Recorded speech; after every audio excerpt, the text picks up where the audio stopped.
مرحبا السلام عليكم. أنا اسمي جيف براون وأنا مدرس إسباني.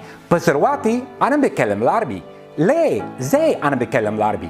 من سنة بالظبط أنا ما كنتش أعرف العربي.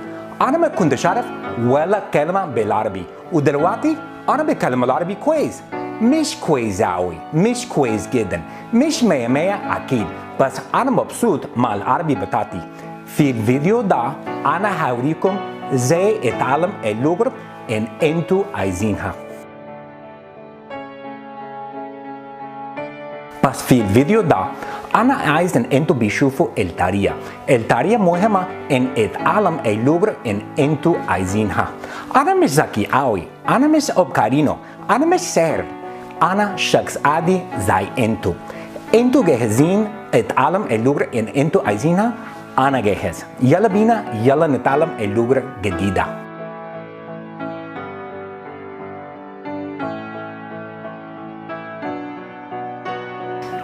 Yeah, people ask me that. I'm trying to learn another language. What is the most important sentence to learn first? It's not, where's the bathroom? It's not, I'm lost, help me. We have done extensive research on this. We have interviewed millions of people. And the winner easily is, my friend will pay. Dos cervezas, por favor, mi amigo va pagar. Mon ami va payer. Mein Freund wird bezahlen. Okay, that's today's joke. Let's go on. My name is Jeff Brown, and I am a language lover. I love languages.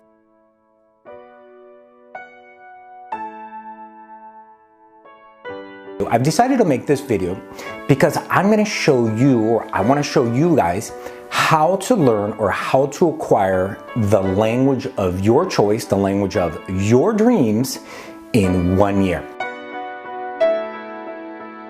During this video, what I'm going to be doing is I'm going to be showing you step by step exactly what you need to do to acquire or to learn the language of your dreams. And check this out.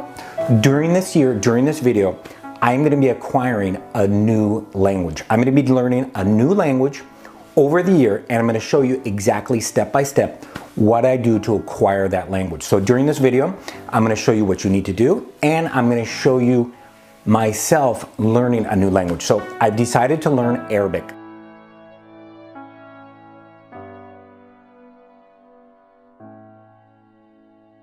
I chose Arabic because Arabic, from what I understand, from what I hear, is an extremely difficult language. So let's talk about the name of this video for a sec. The name of this video is called How to Learn or Acquire Any Language in 1 Year Guaranteed. Now, that's actually not true. I'm not going to teach you how to learn anything. I'm going to teach you how to acquire a language. I'm going to show you how to acquire a language much like a baby acquires his or her first language. So let's take a minute and let's talk about the difference between learning versus acquisition. Acquisition and learning, I get the credit for both of these terms, but I didn't really invent them. Acquisition and learning was kind of an informal use. Wallace Lambert of Canada used it. Acquisition means picking up a language, subconsciously absorbing the language, having a feel for it. Learning means what we did in school, knowing the rules, being able to consciously remember what they are, talk about them, etc. And the big breakthrough is that they're different, and that acquisition is much more powerful than learning, which came as a big shock to me because I love grammar. So, how do babies learn? Well, we know for a fact that babies don't learn language. They acquire language. Babies acquire language naturally, subconsciously, spontaneously, without even thinking about it.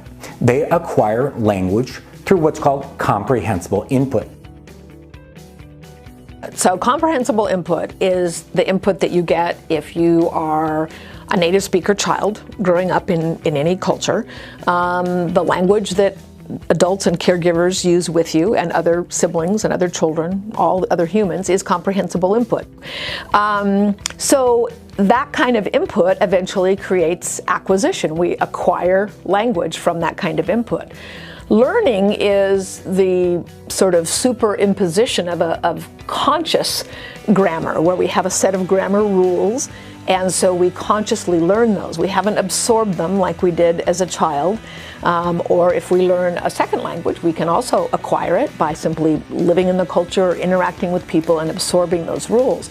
But learning is what's traditionally been done in classrooms, where there's not a lot of acquisition going on. Instead, what's happening is students are expected to memorize grammar rules and then somehow apply those when they speak.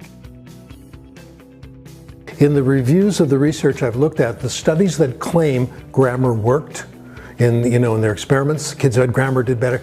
In every condition, every study, those conditions were met. They were students who liked grammar, who were advanced students who had studied lots of grammar. They were thinking about rules, they had studied the rules, and they had lots of time. So this is what the monitor does. If you're saying something in another language, the sentence pops into your mind. Then before you say it, if you're thinking about this, you can inspect the sentence, think of the rules you learned, and make corrections, but it's very hard to do. It's mostly used when we give people grammar tests. On grammar tests, you can focus on form, you can think about correctness, and you have time. So, how do babies learn grammar? Well, we know for a fact that babies don't learn grammar. Babies acquire grammar. They acquire grammar naturally, again, through comprehensible input. Babies don't learn anything. So, when do we learn grammar? When do we as adults learn grammar? Well, we try to learn grammar when we're around 6 or 7. We have to go to school, and we usually take a language class or an English class or a grammar class. And in that class, what happens? The teacher usually says, okay, everybody, I want you to underline the verb once, underline the noun once, underline the verb twice, and the direct object 3 times. And that's when we first try to learn grammar. Now, I've got a secret. Don't tell anybody, but I never learned grammar ever. You remember those grammar classes, the grammar class I just told you about? I never paid attention. I didn't like it. So you know what I did? I drew. I daydreamed and I drew most of the time. In fact, all of the time. So my point is, I never learned grammar. In fact, studies show that we never learn grammar. The grammar we know comes from listening and reading to correct speech. So why study grammar? So for this year, as I acquire Arabic, remember, I'm not going to be learning Arabic. I'm going to be acquiring Arabic similar to the way a child acquires Arabic, acquires his or her first language. I'm not going to be studying any grammar.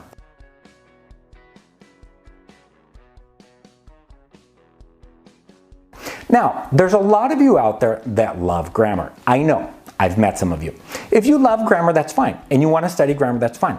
I suggest 2 things. Number 1, wait until you're fluent. Wait until you speak the language fluently or semi-fluently, then study the grammar. That's the way children do it.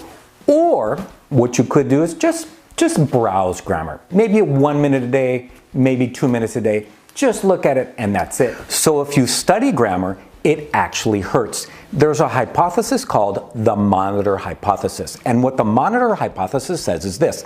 If you study grammar, you study grammar, when you go to speak the language, you're going to think of the grammar first, and it's going to get in the way. It's going to hinder your natural production of the language. So once again, for this year, forget about grammar. Do not study grammar. If you want to do grammar, fine, browse grammar. 1 minute a day, 2 minutes a day, etc. 99% of your focus should be on comprehensible input. Those are things you hear or things you read, not on things you write and not on things you memorize. So when I speak French, I don't generally worry about grammar, but there's a few things I like to show off. Like I make the past participle agree with the pronoun la chose que j'ai prise, and I can think about it and monitor it, and those little things there. But I've acquired a lot of French already, so it's easy to do. We're making students monitor everything, and they've acquired very little. Okay, so let's talk about teaching methods. There are probably 100 different teaching methods out there.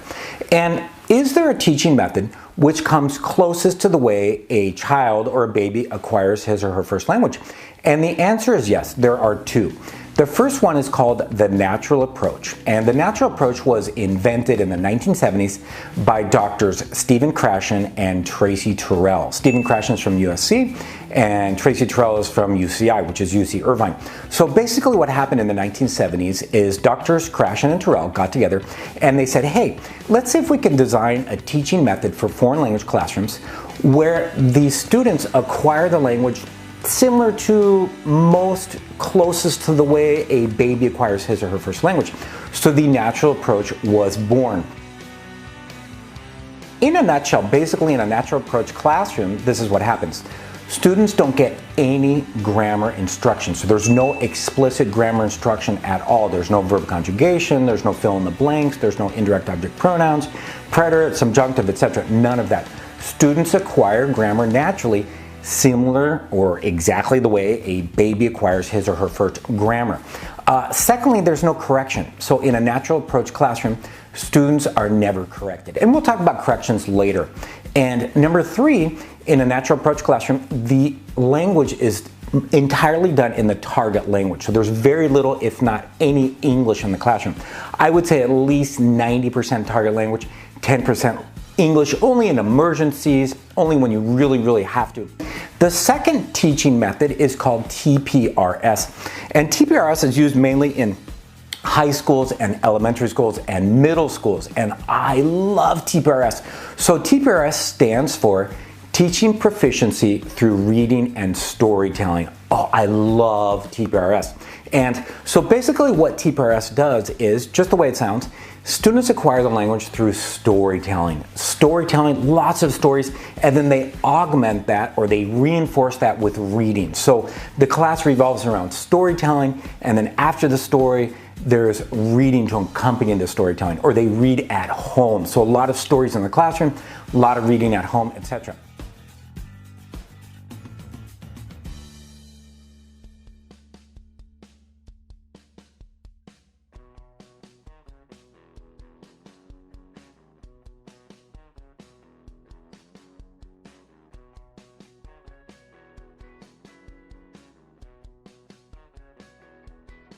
Okay, so how do we know the natural approach works? So during the 1970s, they did an experiment, and the experiment was done at UCI, or UC Irvine. And what they did is they did it using German courses. So what they did is they took 3 or 4 German courses, and they taught half of the courses using traditional methods. That's grammar translation, explicit grammar instruction, etc. And then they took the other German courses and they taught them using the natural approach. And then at the end of the semester or the end of the year, they tested the students, and the results were astounding. The natural approach students scored higher on almost every level. The natural approach students remembered more words, and they were able to speak for a longer period of time.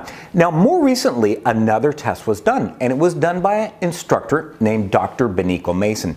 Dr. Mason is a professor of English in Osaka, Japan. And what Dr. Mason does is she teaches using story listening. Now, story listening is a wonderful form of comprehensible input. So, the natural approach, storytelling, story listening, they all go together hand in hand. So, once again, Dr. Mason, she did this test. She taught half of her courses using traditional methods, and then she taught the other half of the courses using story listening or comprehensible input. And then she tested them after 5 weeks to see how many words they would remember. And again, the results were astounding. The traditional approach students remembered 36% of the words, and the story listening students, or the comprehensible input students, remembered 75% of the words. That's huge. That's 100% difference. So, you know, over the years, many tests have been done. The natural approach versus traditional approach, TPR storytelling, story listening, etc., versus traditional methods. And the natural approach, storytelling, story listening, has beat the traditional methods in every case.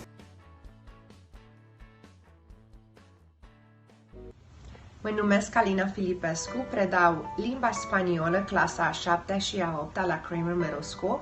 De asemenea, predau limba română în ateliere de formare pentru profesori prin metoda TPRS promovată de profesorul Blaine Ray. Predau 90% în limba țintă. 大家好，我叫卢海云，我在 University School of Milwaukee 教中文。至少90%的时间，我都在用目标语教学。Здравствуйте, меня зовут Елена Ельмен, я преподаватель русского языка в Гроссман колледже, и 90% моего класса я преподаю на русском языке. مرحبا، الأستاذ زياد من GSA Academy، وأنا أستخدم العربية في الصف حوالي 90% من الوقت. You should have the illusion that the class is entirely in the target language. But using English here and there for help, etc., is perfectly fine. You do too much of it, you're not getting any comprehensible input. And you're going to wind up easily doing 90%, easily doing 95%. You probably wind up doing 98%. If it's going to be 90%, it can't just be above the student's level. And you know, I used to give workshops and instructors would come up to me and they'd say, well, I tried speaking Spanish to my students, but they didn't understand me. And I'm like, well, yeah, your kid won't understand you either if you're talking about inflation to a 2-year-old. You know, you have to talk about their brand new shoes, you know, and the toy truck they're holding, or, you know, the cute bow they have in their hair. I mean, you have to bring it down to their levels. And it's a lot of work. It's way, way easier to just give them a bunch of grammar exercises. This is way more work. It's easier to stop and explain a grammatical structure, but it doesn't help the student acquire the language. So it's an easier process, and if you fool yourself into believing that this easier process actually achieves the same results, you're going to try to do that process.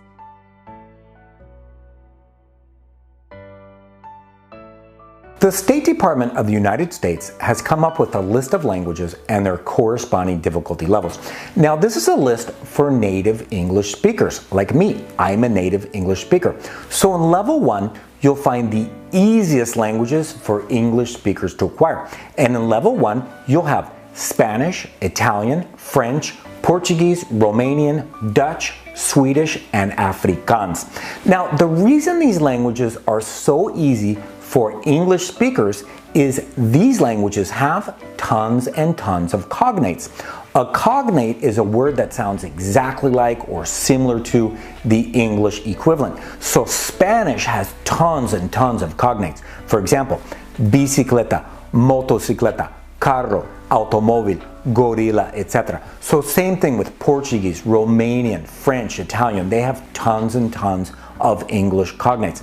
So according to the State Department of the United States, it should take you 575 to 600 hours to acquire one of these languages. And if you think about that, that's nothing. That's absolutely nothing. 575 to 600 hours, you can easily do that in 1 year. In fact, that comes out to 11 hours a week. 11 hours a week is nothing. That's absolutely nothing. Now, think about it. If you're taking a 5-unit, 5-hour language course at your college, university, high school, etc., that's only an extra 6 hours a week outside of class. That's less than an hour a day. That is so easy.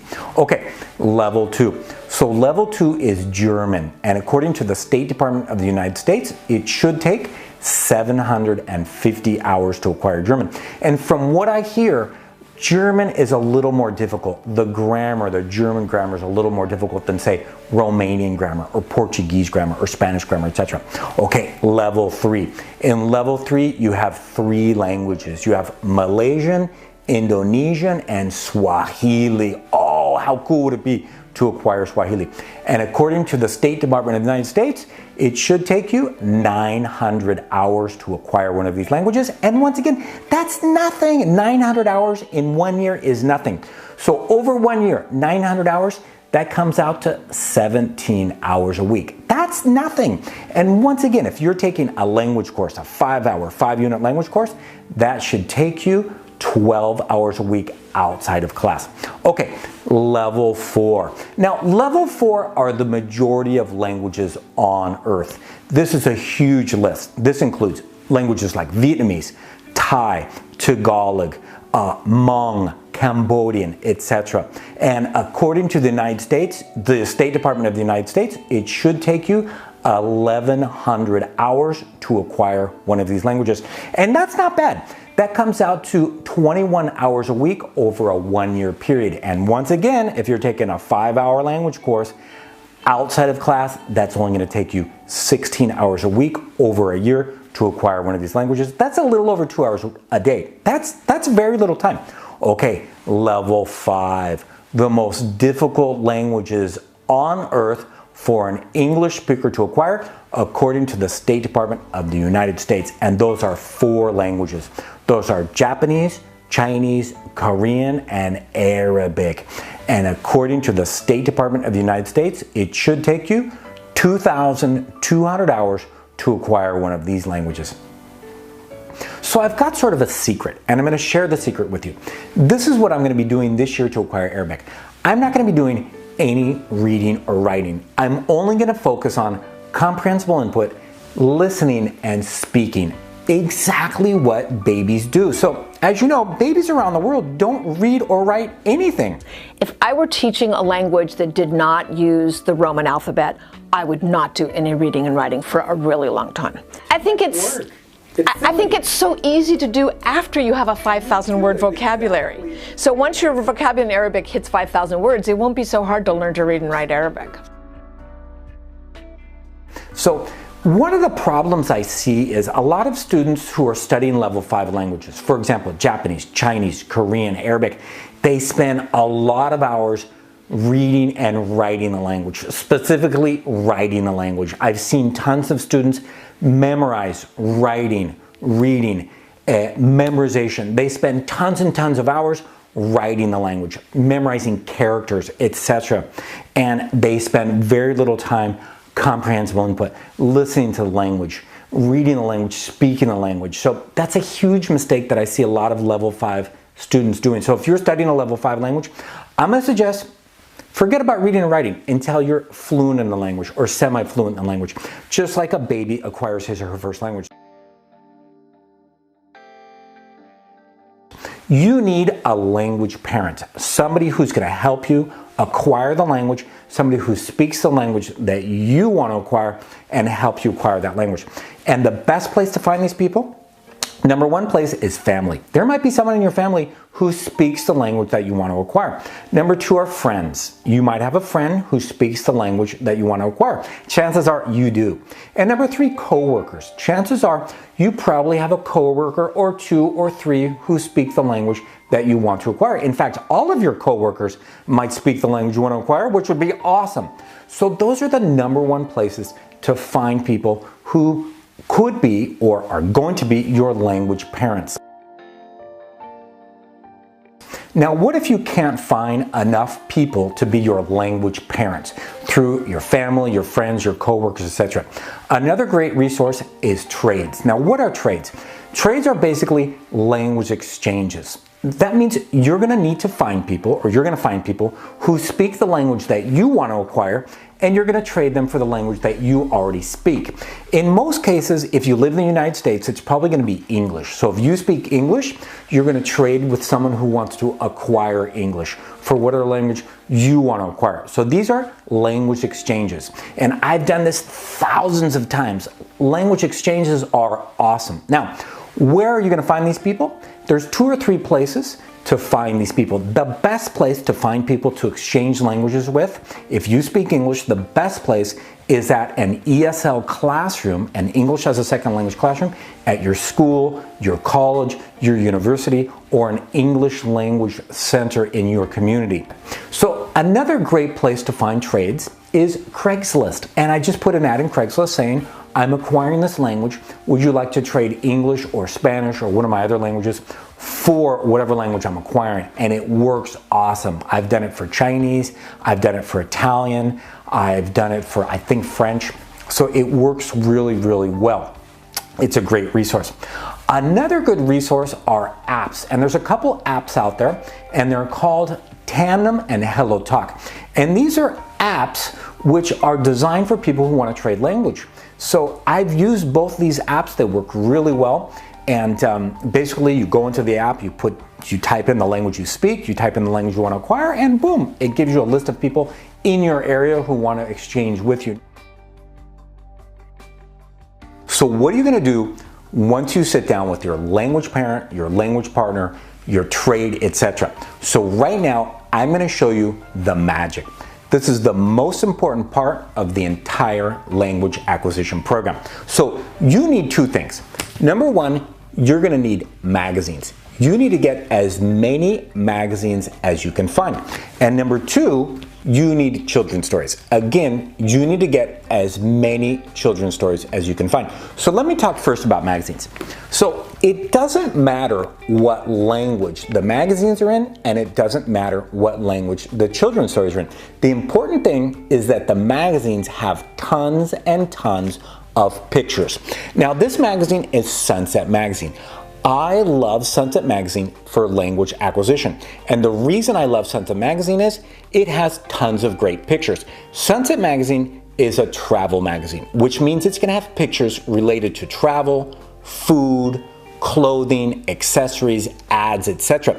This magazine probably has around 200 to 300 great words that I want to acquire. So when you sit down with your language friend, you're going to ask him or her to lovingly describe all of the pictures in the magazine. And while he or she's doing that, of course you're going to want to participate. And the way you participate is this. He or she's going to ask you simple yes or no questions about the pictures in the magazine. And then you are going to ask some super simple questions too. And the most simple questions are, what is this? What's that? What's he doing? What's she doing? And why? Why is the most important question in any language. So let me talk about children's stories and storytelling in general. Storytelling is the most powerful way to acquire any language. I cannot say enough good about storytelling for language acquisition. Now, storytelling, children's stories, this is going to be the bulk of your language acquisition program. I would say about 80 to 90% you're going to be working on children's stories. Now, just like magazines, and like I said, it doesn't matter what language the children's stories are in. The important thing about children's stories is that the pictures are very big and the text is very small. Now, your language partner, your language friend, he or she's not going to translate the story. In fact, I don't recommend he translate the story. He or she won't need to translate the story because the pictures are very big. It's very easy to follow. It's a children's story. So, just like magazines, he or she is going to lovingly retell you the story in the target language. And he or she's going to ask you simple yes or no questions. And then just like magazines, you're going to want to participate. So you're going to ask, what's this? What's that? What's he doing? What's she doing? And why? Now let me tell you something you don't have to do. You don't have to retell the story. In fact, you never have to retell the story. In fact, retelling the story is probably going to be extremely difficult. Remember, language acquisition is all about listening and not speaking. So when he or she's retelling the story, you're acquiring the language through listening and not speaking. So you do not need to retell the story ever. Children's stories, storytelling in general, are the way to go.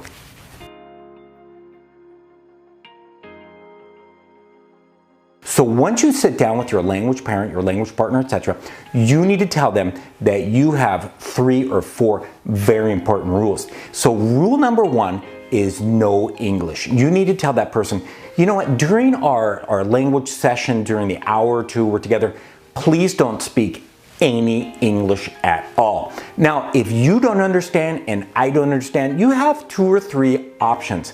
My favorite option is just to gesture. You're going to act it out. You're going to try to get the person to understand what you're trying to say. And the way you do that is through gestures or acting. And that works a lot of times. That's my favorite thing to do. Number 2, if you don't understand and I don't understand, you're going to draw. I always bring pencil and papers to all of my language sessions, and I love to draw. Drawing is so important because remember, I want to stay away from English at all costs. I want to stay in the target language about 99% of the time. Now, if you want to do 5% English, that's perfectly fine. I'm going to do about 99% target language, and I'm only going to speak English about 1%, and that's just during emergencies. So, no English. You're going to gesture or you're going to draw.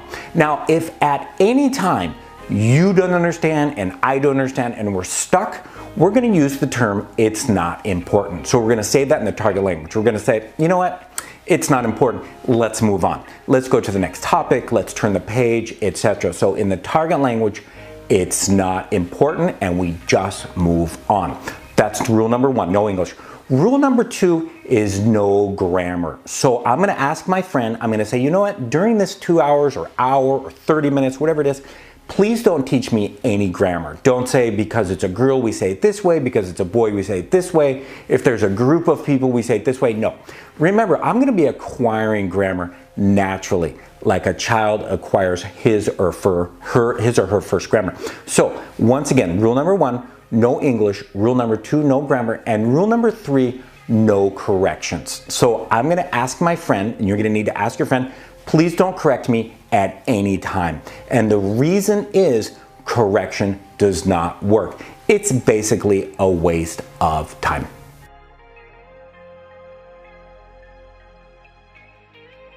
TPR stands for total physical response. And you know what? That's just a fancy name for commands. So TPR stands for total physical response, and it's learning a language through movement, acquiring a language through movement, it is really considered, and it is, experience shows and science shows that it's one of the most powerful teaching techniques that we can use in a classroom.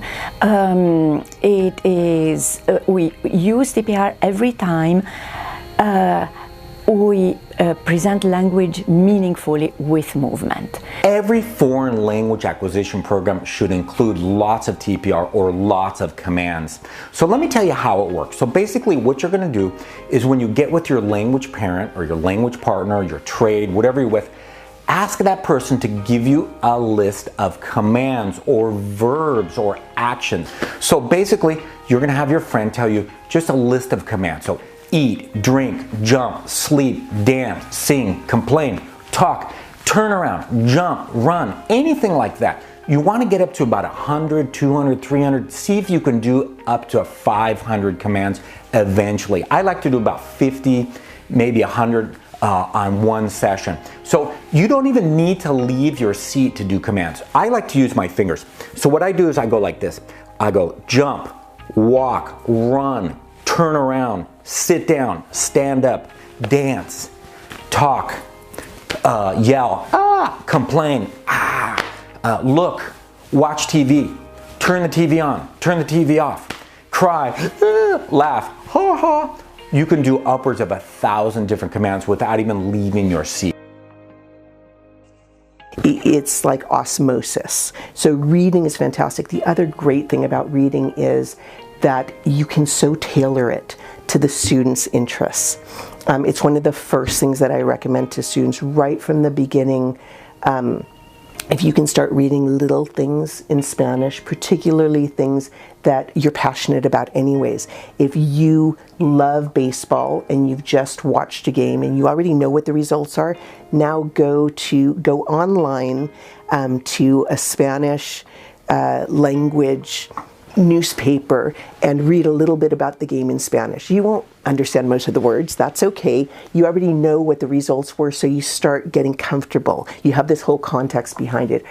What reading does is it puts everything together. In fact, it takes all that grammar that you've been wondering about, thinking about, and what it does is little by little, it just puts it all together. It's almost like you have this puzzle and it just makes the pieces in the puzzles just really smooth. It smooths out the pieces in the puzzle so you can put that puzzle together easily. And you're like, oh, okay, I get it. Because remember, a lot of our grammar the grammar I've acquired has come from reading. So reading is hugely important.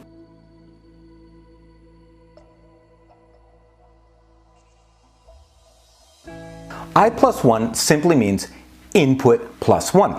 Input is everything I know, and then the 1 that means just a little bit extra. I+1 is input that students already know, is a vocabulary and the grammatical structures that students already possess. And +1 is going slightly beyond that level. So when you're with your language partner or your language friend, when I talk about I+1, you're going to need to tell them. You're going to say, you know what, can you give me some I+1? And they're going to be like, sure, what's I+1? So I+1 is super simple. And what it means is they're going to give you vocabulary, but they're just going to ramp it up a little bit. They're just going to be giving you a little bit extra than they normally would. For example, this is a camping scene, and this is a trailer, and there's a beach, and these are rocks.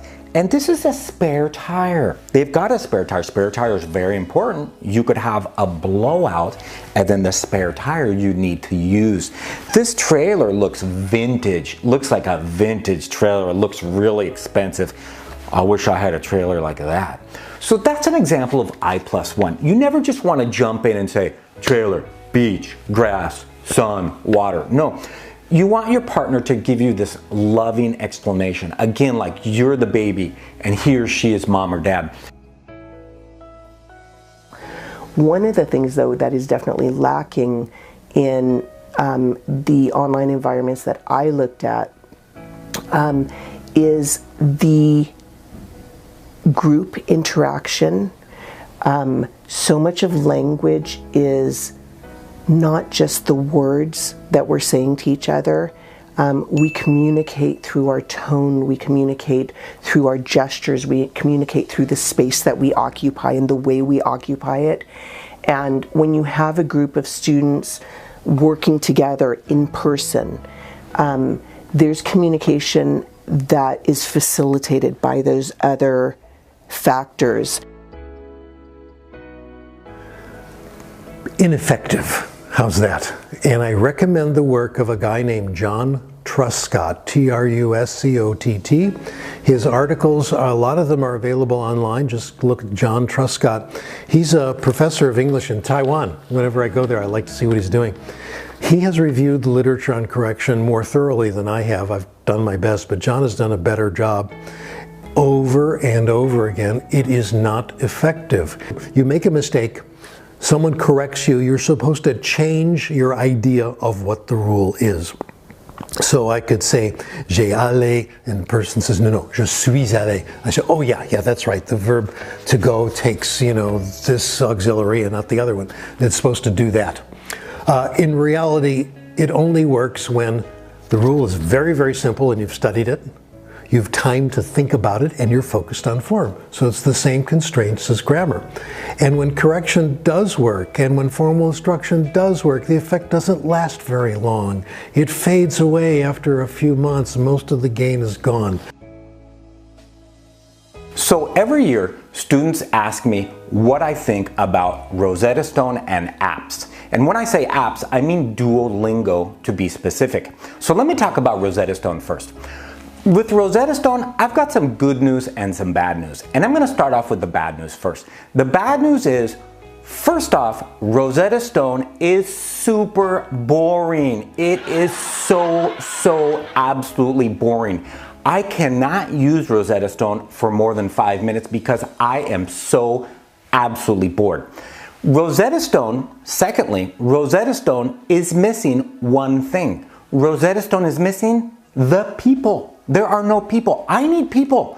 I need conversation. I need interaction. I need nonverbal communication. I need laughter. I need all of that, and Rosetta Stone has none of that. Rosetta Stone is basically a digital flashcard game where they go, here's a dog, here's a cat, here's two dogs, here's two cats, and you have to guess using the pictures. Now, here's the good news regarding Rosetta Stone.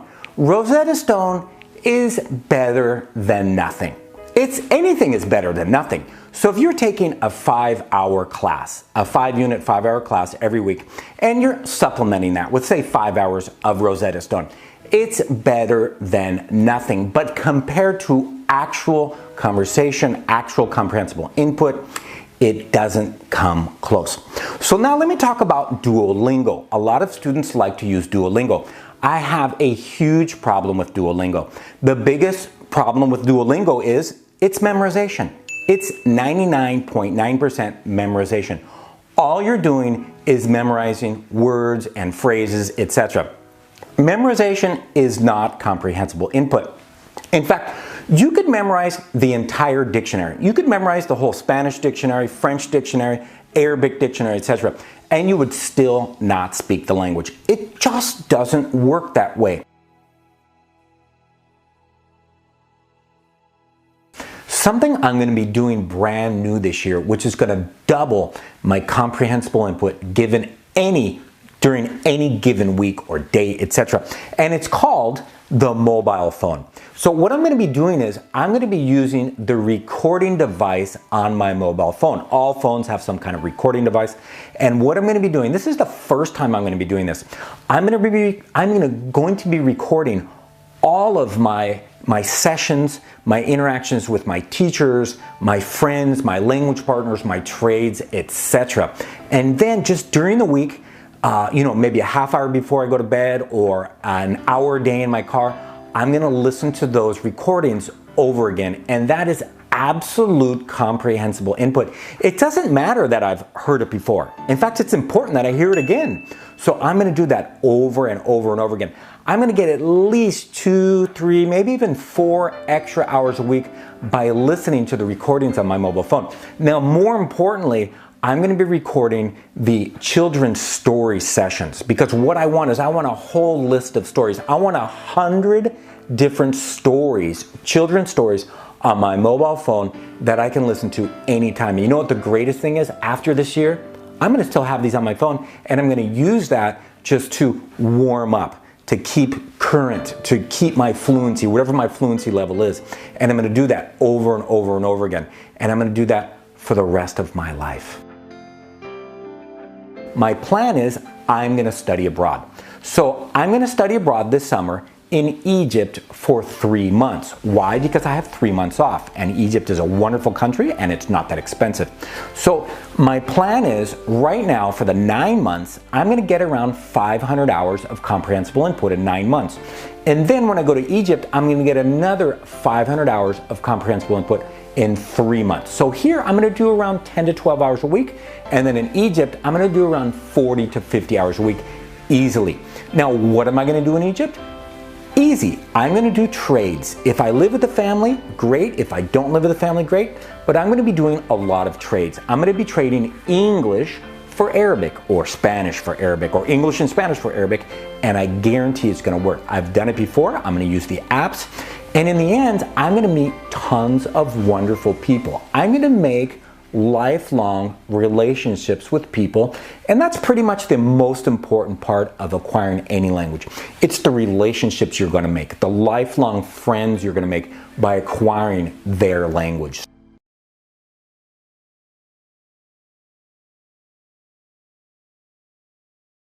Today's my first day. I don't speak any Arabic. You know that, I know that. I know to say hello, salam alaikum, salam alaikum. While we're doing our lesson today, you're going to be doing 90% of the talking. And you're going to say yes or no. So you're going to teach me something, and then you're going to say yes or no. You're going to say nam or la. Nam or la. Okay, so today's lesson is going to be on clothing and colors. Just clothing and colors, okay?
So I know all 500 words. I don't need to think.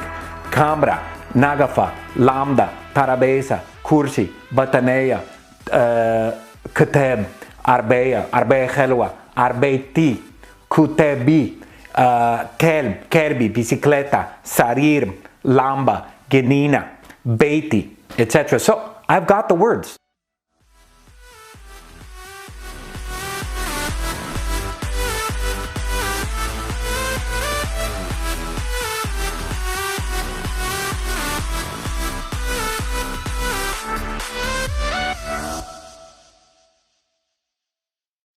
طب انت عندك قطة او كلب؟ انا عندي كلب، الكلب اسمه فريكلز. فريكلز. انت شفت فريكلز؟ شفت. حلوة كبير. كلب كبير اكيد. فريكلز كلب كبير. بالظبط. طب انت بتحب بتطبخ هنا صح؟ بتطبخ. بتطبخ ايه؟ انا بحب بعمل اكل كتير، حاجات كتير. انا بحب اكل لحمة، فراخ، سمك، خضار، سلطة، حاجات كتير. ساعات نص ساعات انا بحب وقت المطعم، ساعات انا بحب بعمل اكل هنا. انت كمان؟ انا ساعات باكل في البيت بطبخ، ساعات بروح المطعم. اكيد.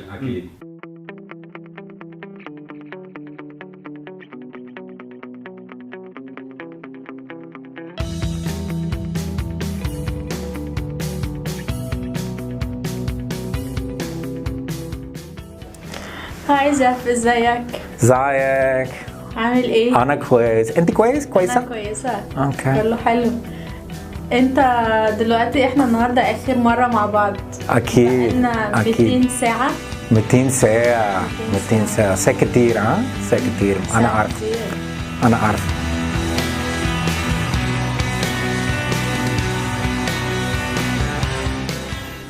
انت مسافر يوم الثلاث مصر؟ بالظبط، هيسافر. انا نفسي اسافر.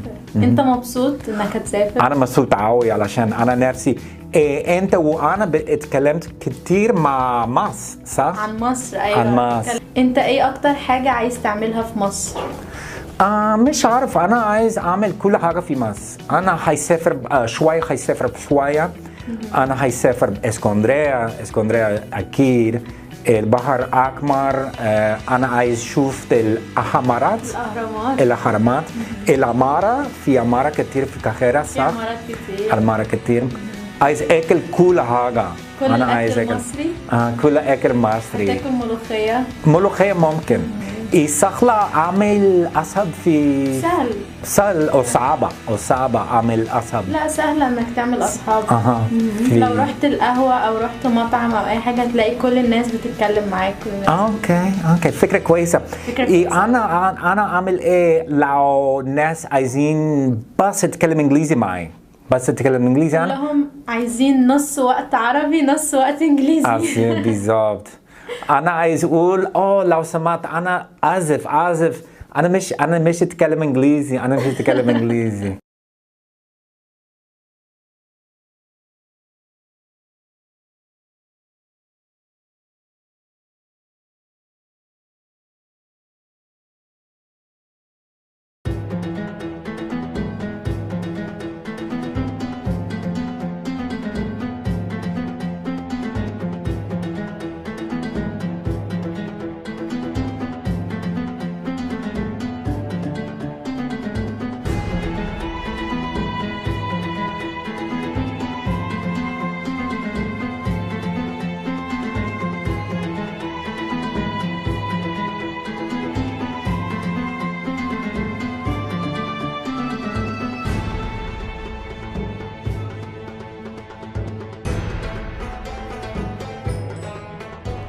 ازيك عامل ايه؟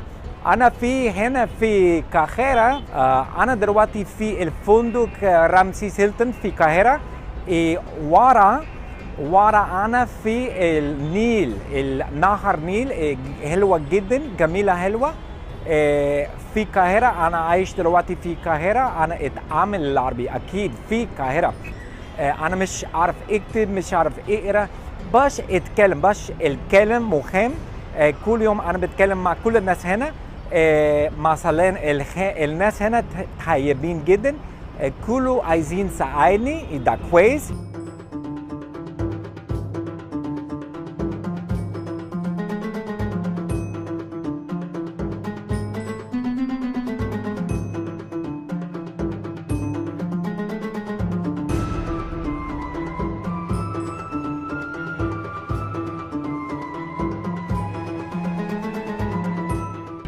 في دلوقتي في ركب كتير النهارده صح؟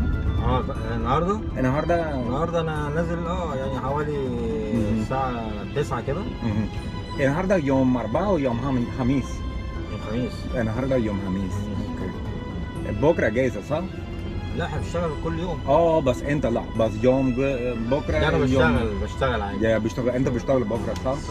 بس النهارده يوم جمعة صح؟ بكره جمعة. بكره يوم جمعة. اوكي كويس. يعني انا بحب جدا اوبر عشان في تكييف السواق طيبين. بصراحة هايلين بصراحة يعني اوبر. يا امان في امان كمان صح؟ امان طبعا.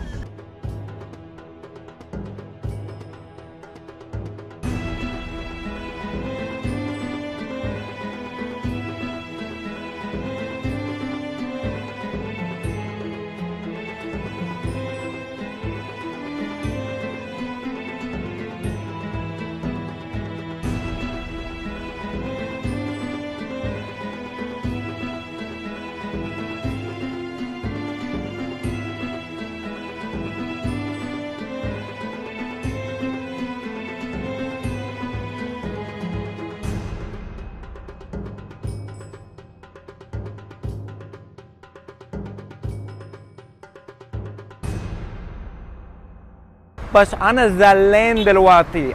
أنا زعلان عشان أنا فاضل أسبوعين أنا هرجع أمريكا. أنا عايز أقعد هنا. أنا مبسوط جدا هنا. هنا في حاجات كتير. أنا بحب كل حاجات في القاهرة. مثلا الناس المطاعم الفخفخينة etc. أنا بحب كل حاجة هنا.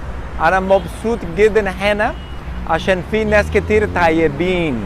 أنا زعلان جدا. أنا عايز أعيط. القاهرة حوشاني. القاهرة حوشاني. الناس حوشاني. الفاكهة حوشاني. الدوشة لا. الدوشة ما حوانيش خالص. الدوشة لا. بس الناس الأكل المكان البيت العربية كله حوشاني.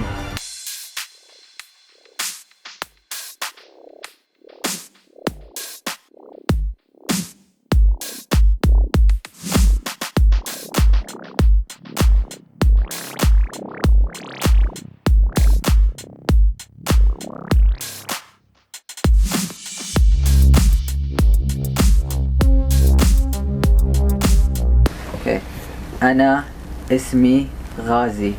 اوكي غازي. أنا اسمي غازي. اوكي يا لا او نعم. هذه مجلة. اوكي مجلة. تاني مرة انا كنت بركب العجلة. انت عارفة انا جبت العجلة في مصر. عجلة بتاعتي. يا انا مجنون. انا كنت بركب العجلة في الشارع اسمه رمسيس الشارع اكبر. زحمة. انت عارفة ليه؟ ممكن في الافلام صح؟ في الافلام. واو. بس كان زحمة قوي زي كل يوم. على طول زحمة. بس انت كنت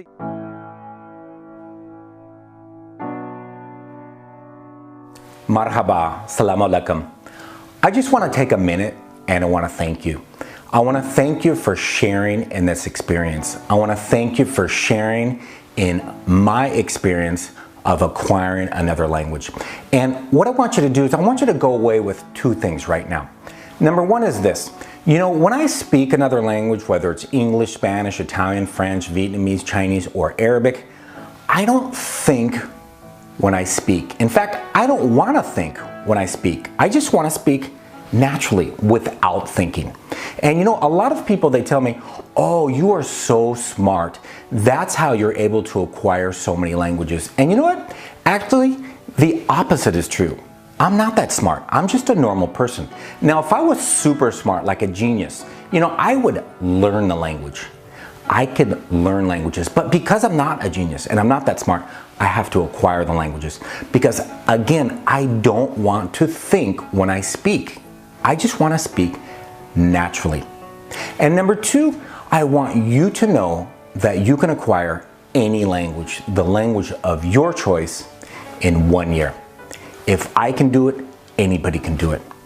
So again, I just want to say, adios, hasta luego, buona fortuna, bon chance, forza Said, salam alaikum, and zaijen. Forza Said, adios.